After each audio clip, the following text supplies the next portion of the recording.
News Tiruppur. Tiruppur மாநகராட்சி பகுதிகளில் உள்ள அனைத்து உயர்நிலைப் பள்ளி மற்றும் மேல்நிலைப் பள்ளிகளில் திருப்பூர் மாநகர காவல்துறை சார்பில் போதைப்பொருள் பற்றிய நிகழ்ச்சிகள் தொடர்ச்சியாக நடைபெற்று வருகிறது. அதுபோன்ற ஒரு நிகழ்ச்சி திருப்பூர் ஜெய்வாபாய் பெண்கள் மாநகராட்சி மேல்நிலைப் பள்ளியிலும் நடைபெற்றது.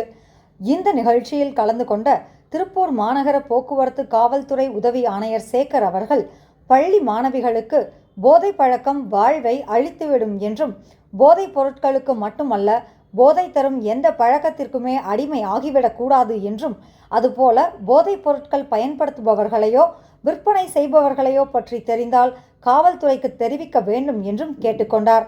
தொடர்ந்து போதைப்பொருள் ஒழிப்பு குறித்து உறுதிமொழி ஏற்றுக்கொண்டனர். இந்த நிகழ்ச்சியில் 2000க்கும் மேற்பட்ட மாணவிகளும் பள்ளி ஆசிரியர்களும் கலந்து கொண்டனர்.